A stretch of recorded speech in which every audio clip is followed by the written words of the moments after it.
자, 요한계시록 1장 한번 펴보세요. 제가 첫째 시간, 둘째 시간을 너무 끌어서 지난주에 했던 시간 1절부터 8절까지 제가 요약을 하고 마무리를 했는데 유튜브 영상에는 아마 지난주 거만 이렇게 올라가서 1편으로 하고 오늘 게 이제 2편으로 좀 올라갈 수 있도록 그렇게 해주시면 좋겠습니다. 여러분들의 생애 가운데 성경을 어떤 한 부분도 설교 듣지 않은 본문이 없게 좀 헌신해 주시면 좋겠어요. 예?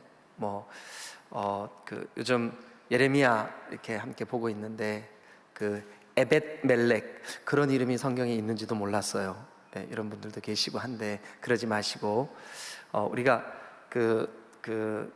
나는 내 평생에 최소한 한 번 이상은 모든 본문을 설교를 들을 거야 라고 하는 마음으로 이렇게 좀 여러분들이 열심을 내주시면 대단히 감사하겠습니다. 특별히 요한계시록 우리 지금 주일 오후 시간에 우리가 시리즈로 이렇게 말씀을 좀 나누고 있는데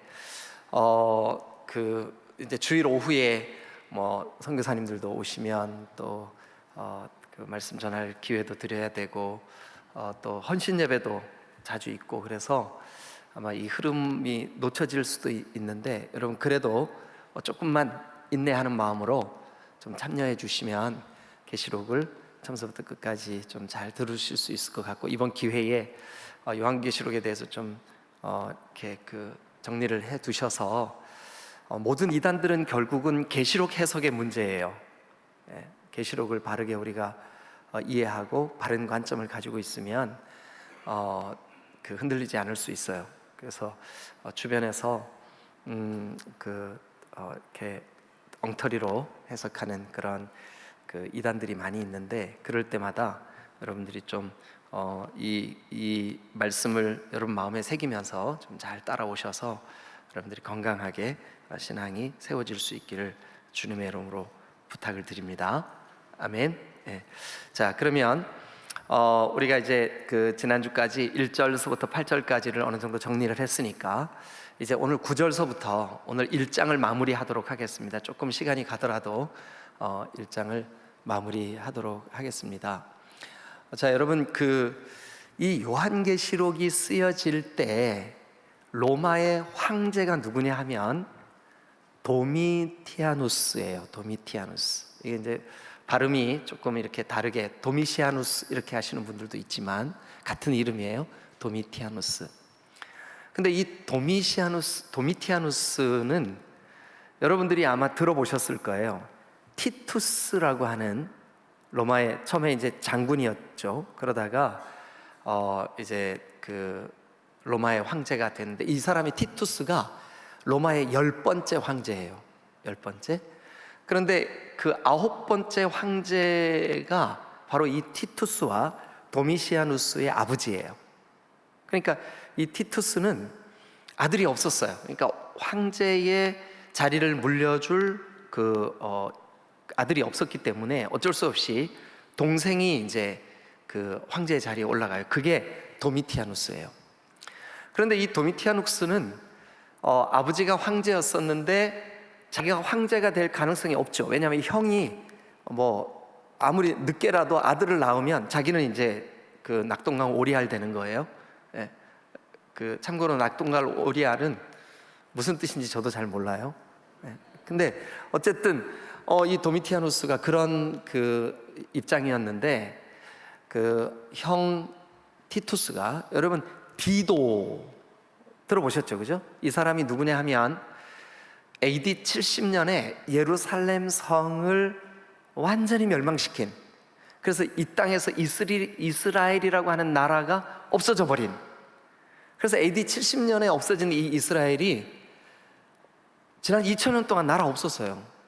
그러다가 1948년에 각지에 흩어져 있는 이스라엘 사람들이 2000년 동안 자기들의 피, 혈통 그리고 신앙 그걸 유지하고 있다가 2차 세계대전이 끝난 직후인 47년에 지금 현재의 팔레스타인 지역 예루살렘 이스라엘의 나라를 이제 뭐라 그러죠? 개국했죠. 그래서 그 2000년 동안 아무 탈 없이 그 땅에 살고 있던 사람들은 갑자기 이스라엘이라는 사람들이 들어와 가지고 자기들한테 땅 내놔, 집 내놔, 여기 우리 땅이야. 그래서 지금도 전쟁하는 거예요. 지금도 그 팔레스타인하고 이스라엘하고 전쟁하죠. 지난번 4월에 그 우리 지방회에서 저희 부부랑 우리 또 조경숙 전사님 또 우리 지방회 목회자들이 이스라엘을 갔는데, 그 갔을 때 어디를 갔냐 하면 그 그리심산 에발산 들어보셨죠, 그죠? 예, 그 그리심산 에발산을 갔어요. 근데 이제 그리심산에는 축복이 선포되고 에발산에는 저주가 선포되는 그 지역을 갔어요. 그런데 그 산 아래 도시가 이렇게 형성되어 있는데 거기서 총격 사건이 벌어졌어요. 그래서 그날 몇 명이 죽었어요. 근데 우리는 그런 일이 있는지도 몰랐어요. 나중에 뉴스 보고 알았어요. 근데 왜 그런 일이 벌어질까요? 지금도 이스라엘 사람들이 2000년 동안이나 가만히 있다가 갑자기 와서 내 땅이라고 그러고 내 나라라고 그러고 그러니까 원래부터 거기 살고 있었던 사람들하고 전쟁이 벌어지는 거죠. 근데 어쨌든 그 이스라엘이라고 하는 나라를 멸망시킨 황제가 로마의 티투스라고 하는 황제입니다. 디도. 예. 그런데 이 티투스 그 황제가 그 형이었고, 오늘 요한계시록이 쓰여질 때 황제로 있었던 사람이 도미티아누스예요. 이 두 사람이 형제지간이에요. 근데 많은 학자들이, 특별히 이제 신약을 연구하는 학자들이 아마 이 요한계시록이 AD 90년부터 95년 그 사이, 그때 쓰여졌을 거다라고 생각을 해요. 뭐 거의 그 주장이 맞는 것 같아요. 근데 도미티아누스 황제가 AD 96년에 시해를 당합니다. 그러니까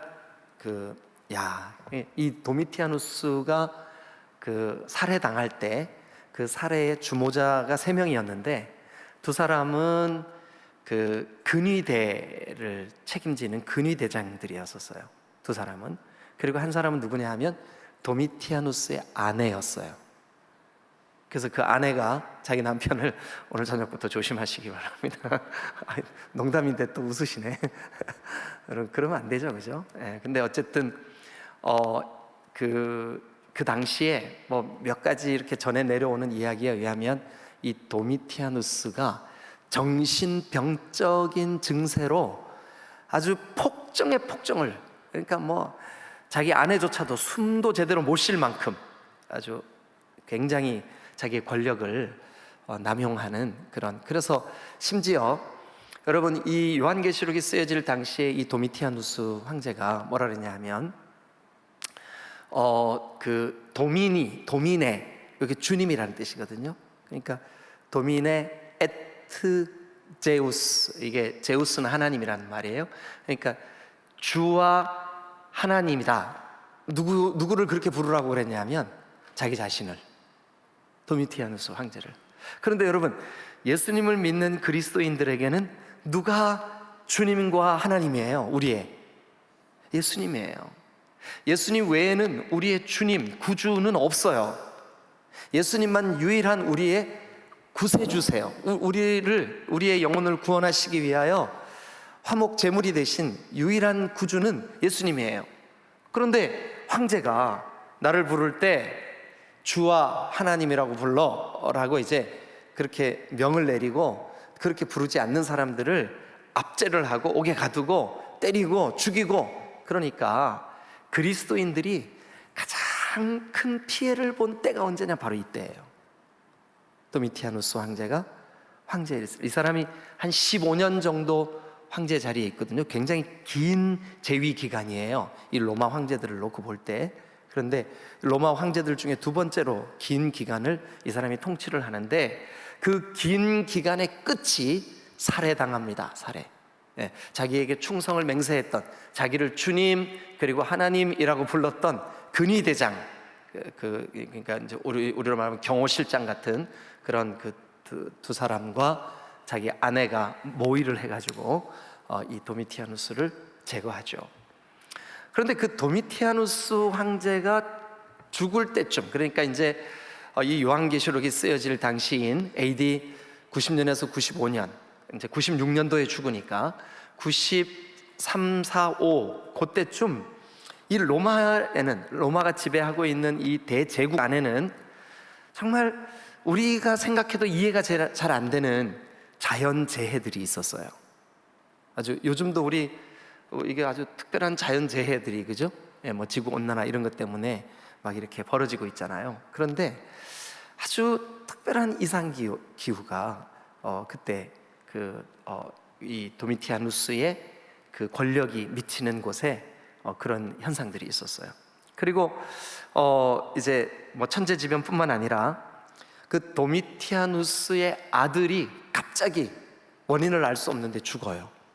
아들의 죽음, 이 도미티아누스에게는 아주 충격이었었어요. 그리고 또 한 가지는 뭐냐 하면 그 다른 사람들은 다 자기를 주와 하나님입니다 이렇게 고백을 하는데 유일하게 그것을 하지 않는 사람이 있었어요. 그 사람이 누구였냐 하면 그의 아내였어요. 주님은 옌병 이랬어요. 여러분 좋을까봐 제가 이렇게 흉내 낸 거예요. 우리나라도 그 임금의 막 용안에 흠집을 내거나 그러면은 막 폐위되고 그러잖아요, 그죠? 그런데 그 어떤 부인들은 그 왕이 왕꼴을 해야지 막 이런 말 하는 적도 있고 그렇잖아요, 그죠? 이성계한테 눈 부릅뜨고 대든 사람 유일하게 한 사람이 있었죠. 그의 비였었죠, 그죠? 왕비. 그러니까 아마 이 도미티아누스 황제도 다른 모든 사람들한테는 막 두려움의 대상이고 막 벌벌 떨고 주와 하나님이라고 그렇게 다른 사람들이 다 얘기를 하는데 그의 아내만큼은 무슨 주는 이랬다고요. 그러니까 이게 도미티아누스에게는 아주 극심한 스트레스였었어요. 이런 여러 가지. 그러니까 천재지변, 이거 자기 힘으로 어떻게 할 수 없잖아요, 그죠? 아들의 죽음. 여러분, 자기 아들이 병으로 죽을 때 그 부모의 심정 어떨까요? 그리고 자기 아내의 이거 뭐라고 표현해야 될까? 바가지. 이 세 가지가 도미티아누스로 하여금 점점 더 극도로 외골수 혹은 극도로 이 권력에 이렇게 뭐라 그래야 되죠? 아주 심취하는 그런 현상으로 나타났어요. 그래서 이제 기독교인들에 대해서 기독교인들을 아주 혹독하게 다루라. 그래서 예수 믿는 사람들이 이때 얼마나 많은 어려움을 겪었는지 몰라요. 뭐 원형 경기장에서 짐승의 먹이가 되는 거, 또 예수님이 십자가에 달린 모습과 똑같이 십자가를 세워놓고 거기에 처형하는 거, 또 아주 펄펄 끓는 어마어마한 큰 가마솥에 기름을 펄펄 끓여가지고 그 기름에다가 집어넣어서 죽이는 거, 하여튼 그 방법으로 이 기독교인들을 핍박을 했는데 신기하게도 예수를 믿는 사람들의 수가 점점점 늘어나는 거예요. 그래서 이 도미티아누스의 그 측근에 있는 신하들이 어떻게 해야 이 기독교인들의 증가를 좀 누그러뜨릴 수 있을까? 그리고 기독교인들조차도 이 로마의 정치 세력에 굴복할 수 있을까? 여기에 대해서 아주 고민이 많았어요. 그래서 그런 고민의 결과로 지도자들을 제거하는 그 정책을 펴게 되죠. 자, 잠깐 이제 우리가 사도 요한 얘기로 한번 돌아가요. 침례 요한하고 다릅니다. 사도 요한은 같은 요한이지만 다른 인물입니다. 자, 사도 요한이 여러분 잘 아시다시피 제가 첫 시간인가 둘째 시간에 또 말씀드렸죠. 예수님이 십자가에 달려 돌아가실 때 예수님이 요한을 바라보시면서 그랬죠. 자기 어머니, 그러니까 예수님의 어머니 마리아를 이렇게 지칭하면서 이제부터 너의 어머니다 그랬죠, 그죠? 그래서 교회 전승에 의하면 이 사도 요한이 그러니까 예수님의 어머니 마리아가 돌아가실 때까지 이 어머니를 모셨다는 그런 얘기가 있어요. 그런데 여러분, 이 예루살렘이나 또 뭐 잘 아시다시피 70년에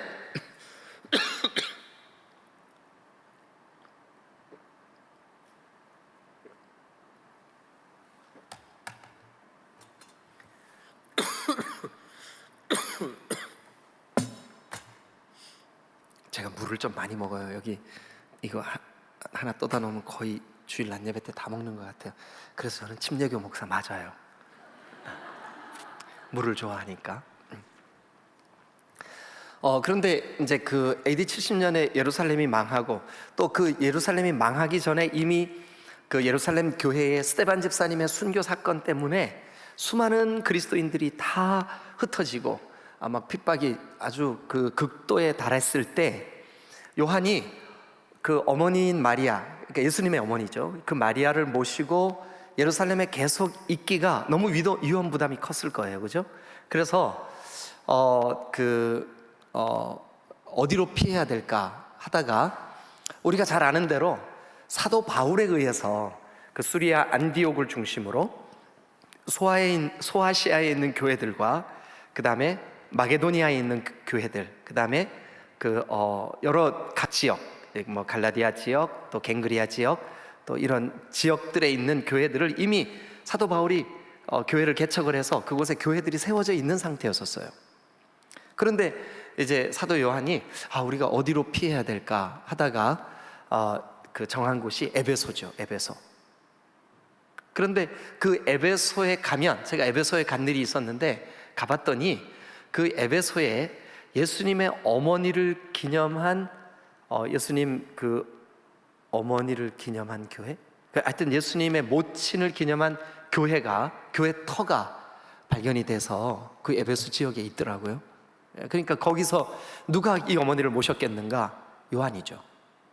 그런데 세월이 지나 AD 90년쯤 되었을 때 도미티아누스라고 하는 아주 김일성 같은, 김정일 같은, 김정은 같은 그런 아주 폭군이 그 정권을 잡으면서 그 로마의 황제가 되면서 공교롭게도 이 도미티아누스 황제의 재위 기간 말기에 이런 천재지변이나 아들의 죽음이나 아내의 그런 어떤 불성실한 태도, 이런 모든 것들이 이렇게 복합적으로 영향을 미쳐서 도미티아누스로 하여금 극도로 날카롭게 자기 정권을 이렇게 폭정으로 이렇게 좀 유지하려고 하는 그런 일들이 있었고, 그때 희생양이 됐던, 희생 제물이 됐던 그 공동체가 바로 교회였었어요.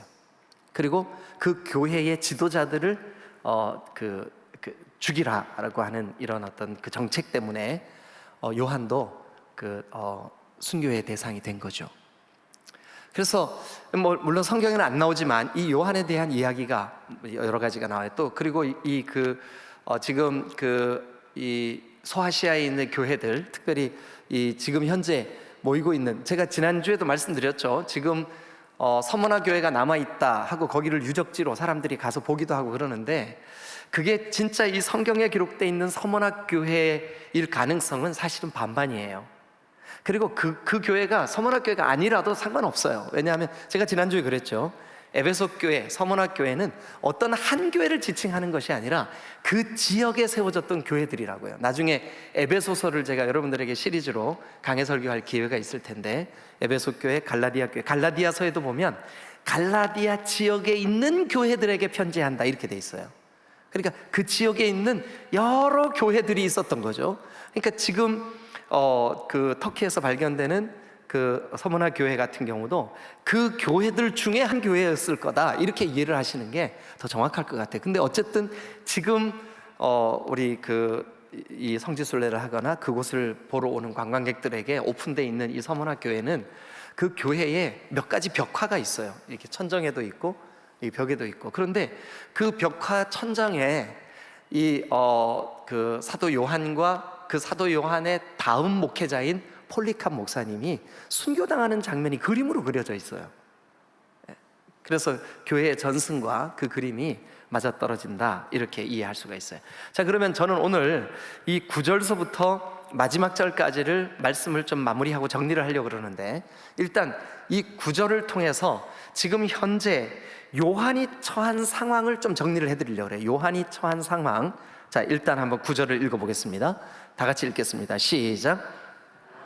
나 요한은, 그러면서 지금 요한 자신이 처한 상황을 설명을 하고 있어요. 그 다음에 시작.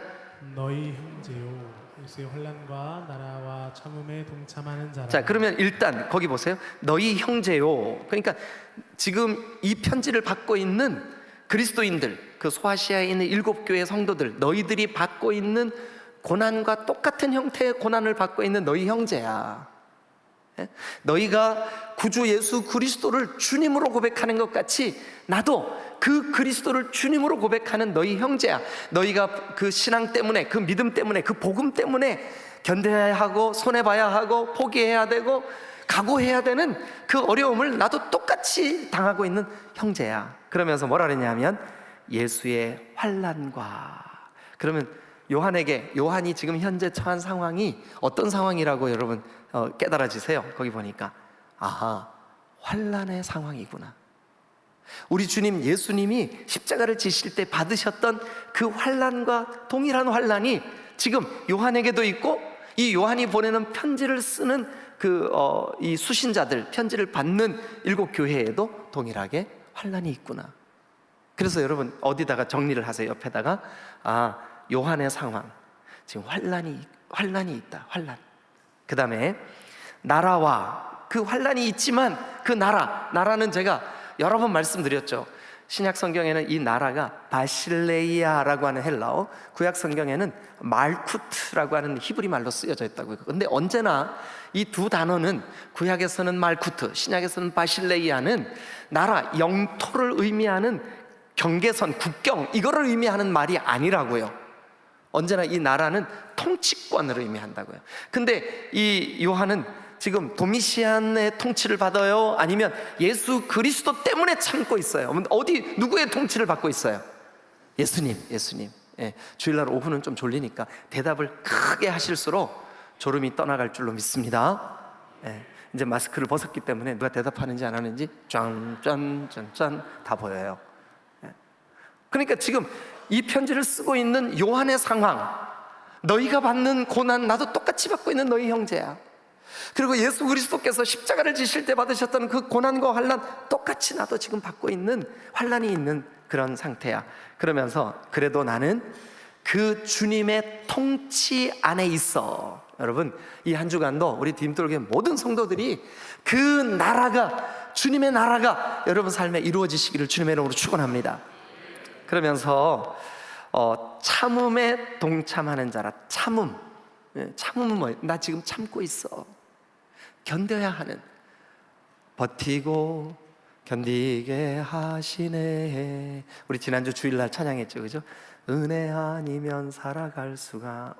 근데 그 신 계획 다 볼 수도 없고 작은 고난에 지쳐도 주께 묶인 나의 모든 삶 견디고 버티게. 그거예요? 버티고 견디게. 뭐예요? 버티고?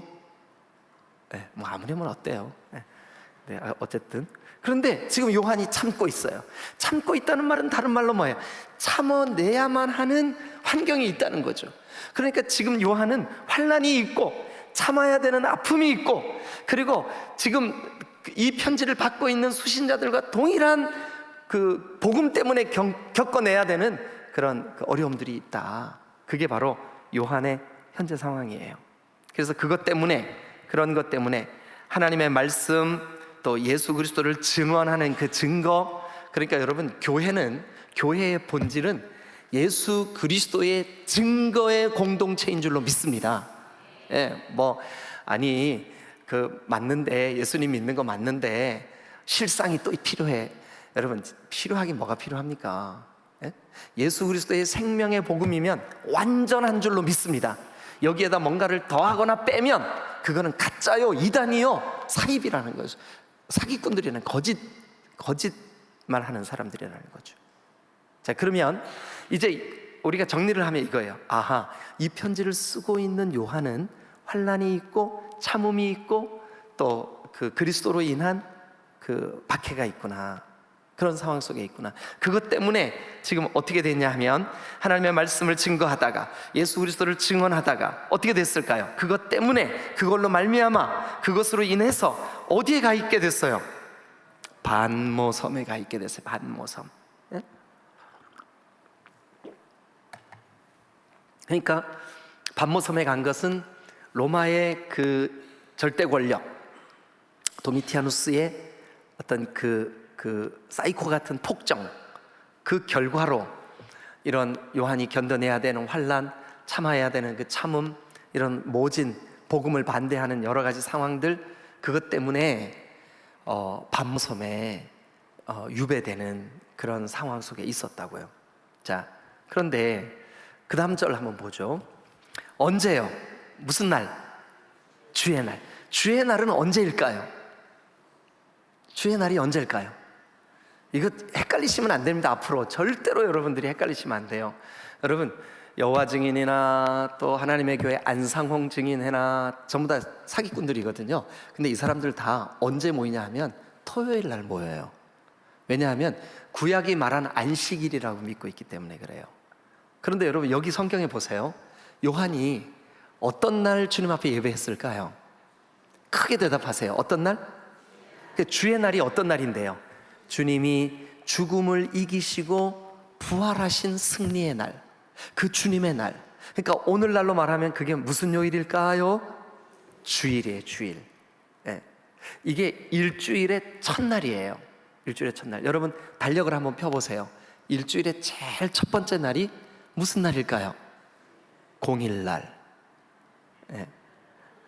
공일날. 근데 그날이 지금 우리가 쉬고 있죠, 그죠?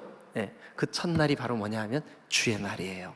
주님이 부활하신 날, 죽음을 이기시고 부활하신 날, 승리하신 날, 그 주님의 날에 내가, 요한이 성령에 감동되었어요. 여러분, 우리 딤돌교회 모든 성도들 주일마다, 주님의 날마다 성령에 크게 감동되시기를 주님의 이름으로 축원합니다. 예, 우리가 주님의 날마다 성령에 감동되어서 하나님의 말씀이 우리의 심령으로 깨달아지고 주의 거룩하신 은혜가 여러분 안에 풍성하시기를 주님의 이름으로 축원합니다. 그래서 여러분, 거룩한 주일에 여러분 마음을 다해 예배하십시오.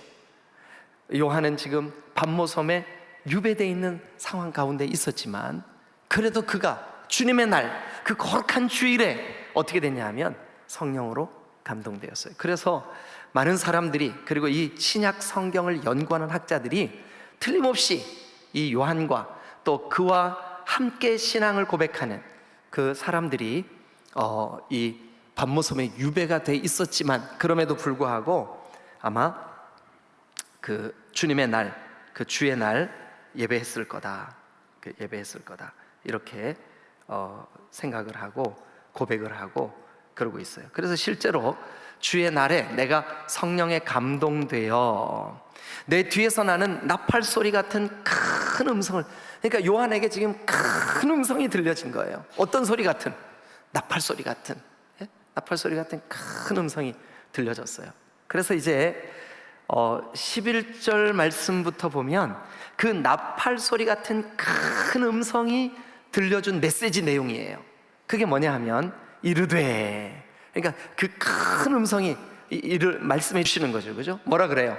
네가 보는 거, 그것을 두루마리에 써서, 그러니까 두루마리에 쓴다는 것은 이제 오늘날로 말하면 그 책에 쓰는 거예요. 이 두루마리, 그 당시에는 그 양의 가죽이나 뭐 이런 것들로 이 두루마리를 만들었어요. 양 옆에 나무를 이렇게 대서 이걸 뚫뚫뚫뚫 말 수 있게. 근데 거기에다가 쓰라는 거예요. 그래서 어디로 보내래요? 에베소, 서머나, 버가모, 투아디라, 사데, 빌라델비아, 라오디게아, 7교회. 이 7교회가 제가 첫날 말씀드렸던 기억나시죠? 이 7교회가 지금 이제 그 로마가 그 속국들을 자기 지배하고 있는 나라들을 다스릴 때 전령이 말을 타고 뭔가를 전해주러 딱 가면 그 우리로 말하면 대전, 그러면 대전, 세종, 뭐 여기 계룡 또 여기 옥천 이렇게 여기 묶인 여기를 권역으로 만들었어요. 그래서 이 권역은 전해 내려오는 메시지를 하나를 가지고 말 탄 사람이 쭉 한 바퀴를 돌면 각 지역마다 메시지가 선포돼. 그러니까 요한이 반모섬에서 두루마리에 편지를 썼지만 이 편지를 전해주는 누군가가, 편지를 전해주는 뭐 우체부든 누군가든 간에 이 편지를 가지고 그 에베소에 도착해서 한 바퀴를 쭉 돌면 이 교회들이에요. 그러니까 이 교회들은 같은 메시지로 같이 양육되고 있는 한 권역에 속한, 우리는 그래서 이 교회들을 소아시아 7교회라고 얘기를 하는 거예요. 그런데 여러분 보세요. 당시에는 어느 나라가 지배하고 있었어요? 로마. 근데 그 로마의 황제는 지금 어떤 황제예요? 사이코. 그러니까 그 사이코 같은 로마의 황제 밑에서 로마의 군인들이 요한이 쓴 편지를 저 육지로, 저 섬에 있는 그 편지를 육지로 전달을 해야 되는데, 이거 오늘날처럼 뭐 이렇게 뭐 이메일로 쭉 보내는 게 아니라 이 두루마리를 뚫뚫 말아서 끈 하나 찔끔 묶어서 도장 찍고, 이거 열어보지 마시오. 안 열어보겠어요? 열어보겠어요? 예?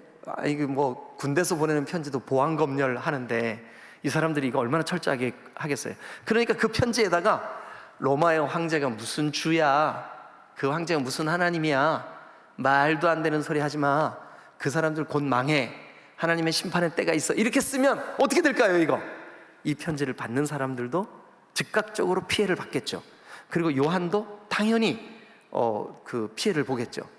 그래서 요한은 이 성경, 특별히 구약 성경의 묵시 형태로 되어 있는 여러 성경들을 참고하고 이렇게 해서 상징적인 언어들, 그리고 쉽게 이 로마의 정권들이 이것을 알아내지 못하게 이런 그 용어들, 이런 뭐라 할까요? 은어들, 상징들, 이런 것들을 써서 계시록을 썼다고요. 그래서 이게 우리가 좀 어렵게 느껴지는 거예요. 그러나 여러분, 예수 믿고 구원받는 7교회 성도들이 이 편지를 받았을 때 다 알아들었어요. 그럼 우리도 지금 이 주일 오후 예배 시간 좀 피곤하셔서 좀 거시기 하긴 하지만, 그래도 여러분들이 들으면 충분히 알아들을 수 있는 말씀인 줄로 믿으시길 축원합니다. 이게 완전히 감추어진, 숨겨진 언어가 아니에요. 그래 누군가 어떤 특별한 사람에게 예수의 영이 임해야만 그 사람만 알아듣는 그런 메시지가 아니에요. 오늘 우리도 충분히 얼마든지 이것을 조금만 묵상하고 고민하면, 이 내용이 이런 거구나 하고 알아들을 수 있는, 아니 그래야 이 편지를 받는 이 소아시아 7교회 성도들도 알아들을 거 아니에요. 알아볼 거 아니에요. 그리고 마음의 위로를 얻을 거 아니에요. 제가 지난 시간에 그랬죠. 어떤 경우든 간에 성경에 기록된 묵시문학은 다 그 밑바탕에 무엇이 흐르고 있냐 하면 위로라는 목적이 흐르고 있어요. 위로. 이 묵시 형태의 글을 쓴 이유, 보내는 이유, 전부 다 이게 위로하기 위해서예요. 그래서 제가 설명을 드릴 때 그랬죠. 성경의 대표적인 묵시문학 어떤 게 있다 그랬죠? 에스겔, 그 다음에 스가랴, 그 다음에 그 다니엘서 7장부터 12장, 뭐 이런 성경들이 있다 그랬죠, 그죠? 요한계시록, 전부 다 이게 묵시문학인데, 묵시문학은 성경에서 언제든지, 여러분 헷갈리지 마세요, 위로를 목적으로 해요. 위로. 막 겁주고 그들을 겁박하고 막 두렵게 만들고 막 세상 끝날 되어질 막 심판의 메시지가 있고, 여러분 그게 목적이 아니에요. 진짜 목적은 뭐냐 하면 이 편지를 처음 받아든 이 초대교회 성도들, 이 예수의 그 복음 때문에 환난과 핍박이 있는 그들을 위로할 목적이 1차적으로 요한계시록의 목적이고, 오고 가는 모든 세대들 가운데 복음이 분명하고 예수 그리스도를 주님과 구주로 믿고 있는 모든 공동체에게 주님이 위로로 주시고 싶어하는 메시지가 바로 계시록이라고요. 여기에 대해서 헷갈리지 마세요. 아멘. 네, 그래서 그 7교회에게 이 편지를 전해라. 그런데 그 편지의 내용이 뭐냐 하면 이제 12절을 봅니다. 몸을 돌이켜 나에게 말한 음성을 알아보려고 돌이킬 때 7 금초대를 보았는데, 그러니까 요한이 본 게 뭐예요? 7 금초대. 근데 이 7 금초대가 도대체 뭘까? 여러분 여러 해석이 난무하는데 그러면 안 됩니다. 그러면 안 돼요. 일단 7 금초대, 성경에 딱 나와. 뭔지 어디에 나오냐 하면, 여러분 자 20절 한번 보겠습니다. 1장 20절 다 같이 읽어주세요. 시작. 내가 본 것은 내 오른손의 7별의 비밀과 또 7금촛대라. 7별은 7교회의 사자요. 7별은 7교회의 사자요. 원어로 보면 이게 천사라고 돼 있어요. 그렇지만 어떤 이 신약 본문을 연구하는 어떤 학자들은 교회 리더 혹은 목회자라고 그렇게 이해하시는 분들도 있어요. 그런데 천사로 이해하든 교회의 지도자로 이해하든 본문에 큰 영향을 미치지는 않아요. 그래서 괜찮아요. 두 가지 다 해석이 가능해요. 그런데 7촛대는 뭐라고 돼 있을까요?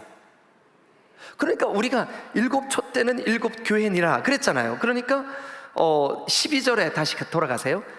내가 돌이켜 보려고 그 말하는 음성을 알아보려고 돌이킬 때 7금촛대를 보았어요. 그러면 7금촛대를 보았다는 말은 다른 말로 뭐예요?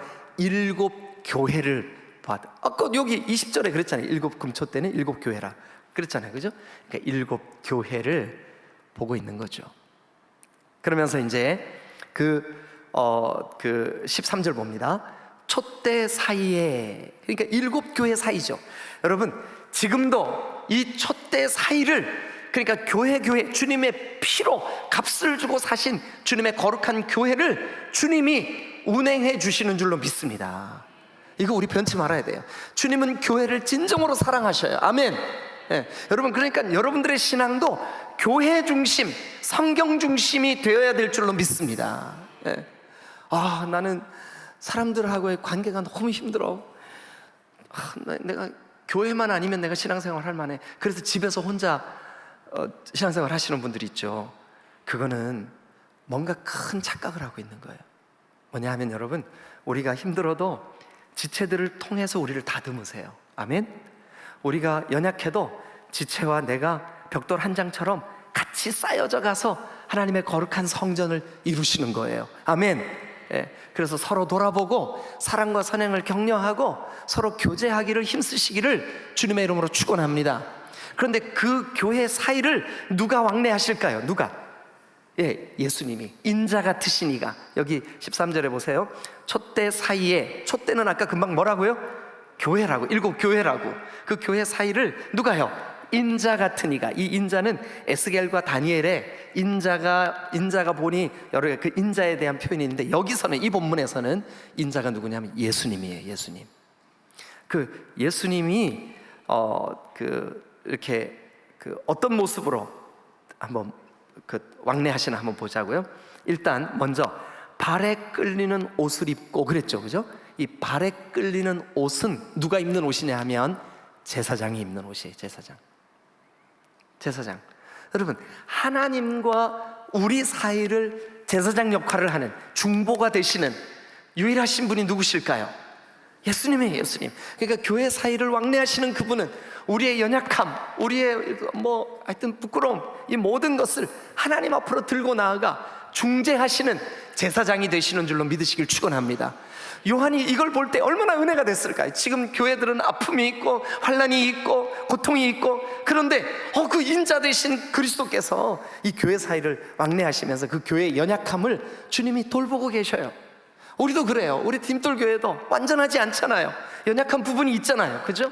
그런데 인자이신 존귀하신 그리스도께서, 우리의 구주께서 우리 사이를 왕래하시면서 우리를 보호하시고 지키시는 줄로 믿습니다. 할렐루야. 그런데 그 인자 같으신 이가 여기 보니까 가슴에 금띠를 띠고 그랬어요. 가슴에 금띠를 띠고. 이 가슴에 금띠를 띈 두 직분이 있어요. 구약 성경에. 가슴에 금띠를 띤 두 직분. 첫 번째 직분은 뭐냐 하면 조금 전에 있었던 끌리는 옷을 입으신 바로 그분, 제사장이에요. 제사장. 또 한 직분, 금띠. 여기 이제 제사장은 이 금띠를 띠고 여기에다가 12지파의 그 보석을 붙이고 이 금띠에 여러 가지 장식을 하고 그러죠. 그죠? 그런데 또 한 직분이 있어요. 누구냐 하면 왕이에요. 왕. 왕과 제사장이 금띠를 띠어요. 그럼 우리가 이 말씀을 볼 때 요한이 촛대 사이를 왕래하시면서 이게 다니시는, 그러니까 7교회를 지키시고 보호하시려고 이렇게 다니시는 그 주님이 우리의 진정한 제사장이시구나, 그리고 진정한 우리의 왕이시구나. 할렐루야. 그러니까 우리 디딤돌 교회를 통치하시는 거룩하신 왕은 누구실까요? 예수님. 할렐루야. 할렐루야. 내가 연약하지만 하나님과 나 사이를 중보하시는 거룩한 대제사장, 유일하신 대제사장. 여러분, 그 대제사장으로 인해서 우리가 왕같은 제사장이 되었어요.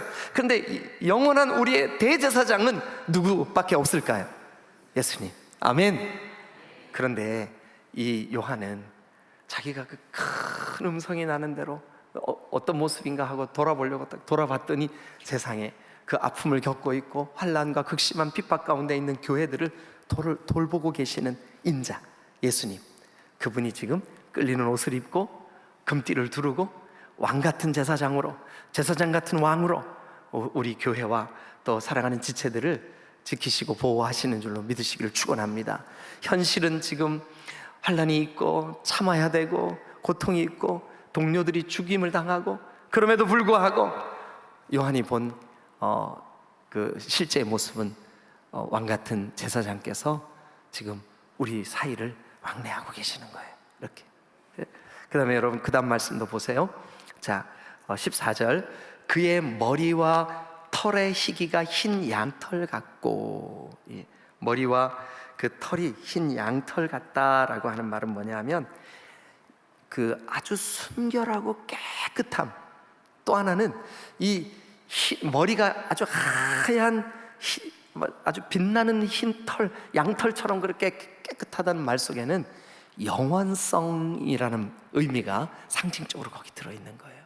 그러니까 영원하신 그 주님이, 그 순결하신 그 거룩하신 주님이 지금 예수 그리스도께서, 그 주님이신 예수 그리스도께서 우리 사이를 이렇게 왕래를 하시는 거죠.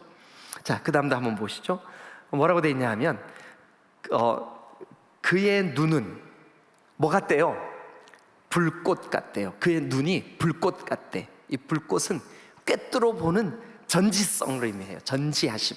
그러니까 우리의 지금 요한과 7교회 성도들이 당하고 있는 핍박, 환난, 참아야 되는 이 모든 상황들을 그 불꽃 같은 눈으로 불꽃 같다라고 하는 것은 뭐냐 하면 다 꿰뚫어 볼 수 있다는 뜻이에요. 다 꿰뚫어 볼 수 있다는 뜻이에요. 전지하심. 그러니까 우리가 신앙을 지키고 예수님을 바르게 믿고 주님 뜻대로 살려고 몸부림치는 모든 우리 내면에 있는 아픔까지도 주님은 꿰뚫어 보시는 줄로 믿으시기를 축원합니다. 이게 이때만 그런 게 아니에요. 오늘 우리에게도 동일한 거예요. 오늘 우리에게도 우리가 주님, 정말 나의 연약한 이 죄악들, 죄성들, 이런 것 때문에 내 마음이 괴롭고 고통스럽고 하나님 앞에 회개하는 마음 가지고 주님 앞에 나오고, 이 모든 것을 주님이 불꽃 같은 눈으로 보시는 거죠.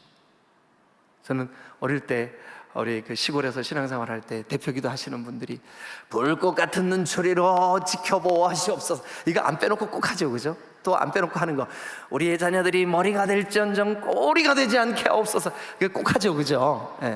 저희 아버지가 꼭 그랬어요. 우리 저를 위해서 기도하실 때. 근데 무슨 뜻인가 했더니 이게 성경에 다 나오더라고요. 아하, 이 눈이 불꽃 같다라고 하는 것은 뭐냐 하면 다 꿰뚫어 보신다는 거예요. 다 아신다는 거죠. 예수님께서 저와 여러분들의 수고, 또 신앙을 지키기 위한 몸부림, 또 마음에 안타깝고 괴로운 그 신앙 안에서의 겪는 아픔들, 주님이 다 보고 계시는 거죠. 그 다음도 한번 보실까요? 그의 발은 풀무불에 단련한 빛난 주석 같고, 이 풀무불은 용광로예요. 용광로. 뜨겁게 아주 쇠를 녹일 수 있는 어마어마한 풀무, 거기에 단련된 주석 같다라고 하는 것은 뭐냐 하면 순결한 최종 결과물이에요. 근데 이 주석은 그 강도가, 강한 세기가 어느 정도냐 하면 이 주석에 밟히면 다 어스러져요. 다 으깨지는 거죠. 그래서 이 주석 같다라고 하는 말은 한마디로 말하면 심판주의 권능을 의미해요. 심판주. 꽉 밟으면 모든 게 그냥 그 발에 탁 이렇게 되는 거죠. 그래서 그 풀무에 단련한 빛난 주석 같고, 그의 음성은 그 주님이 지금 그 요한에게, 요한아 이것을 기록해라, 그리고 그 7개 교회에게 전달해라 라고 하시는 그 말씀, 그 음성, 그게 뭐 같냐면 많은 물소리 같아. 어마어마한 물소리 같아. 제가요, 세계 3대 폭포 어디인지 아세요? 젊어지는 나이아가라, 그 미국과 캐나다 국경에 있죠, 그죠? 그 다음에 브라질과 아르헨티나 국경에 있는 이과수, 그 다음에 아프리카의 그 잠비아와 보츠와나, 짐바브웨 그 국경에 있는 그 무슨 폭포죠? 네? 크게 좀 얘기 좀 해주세요. 아이고, 빅토리아 폭포, 빅토리아 폭포. 감사합니다. 세 폭포 중에 두 군데를 가봤어요. 근데 나이아가라만 아직 못 가봤어요, 선교사님. 나이아가라 언제 구경시켜 주세요. 네. 근데 이제 그 빅토리아하고 이과수를 가봤는데, 그 가보니까 빅토리아 폭포가 이과수보다 좀 더 큰 것 같아요. 근데 이 세 개 중에 제일 애기 같은 폭포가 그 나이아가라래요. 사람들 얘기가. 그런데 나이아가라를 다른 걸 못 보고 나이아가라만 본 사람들은 이런데요. 근데 나이아가라를 보고 빅토리아를 보면 아무 말도 못 한대요. 왜냐하면 너무 웅장하고 커서. 그 폭포에 물이 떨어지는 폭만 1800m예요. 그 물이 떨어지는 그 폭만, 물방울이 튀어서 공중으로 물기둥을 쭉 이루는데 그 물기둥이 1000m 이상 올라가요. 그래서 저 멀리 한 막 20리 30리 밖에서 그 폭포의 물기둥이 보여요. 가까이 가면 옆 사람한테 얘기를 못해. 그 같이 가신 분들이 저한테 임 목사님이라고 부르면 제가 뭐라고요? 임 목사님 뭐라고요? 못 들어요. 그 어마어마한 소리에 완전히 압도돼요. 다 묻혀버려. 그럼 여러분, 이 구절을 거기다 한번 상상해 보세요. 주님이 들려주시는 그 엄청난 소리에 모든 시끄러운 소리가 다 함몰되는 줄로 믿으시길 축원합니다. 내 백성을 내가 지킬 거다 라고 하는 그 소리에, 내 거룩한 이 구속의 은혜, 피로 값을 준 교회가 내가 지킬 거다라고 하시는 그 강력한 음성에 다른 모든 소리, 저 로마 군인들이 와가지고 볼리카 어디 있어? 그 모든 소리들이 다 소멸돼 버리는 거예요. 염려하는 소리, 걱정하는 소리, 두려움에 떠는 소리 완벽하게 사라질 줄로 믿으시길 축원합니다. 할렐루야.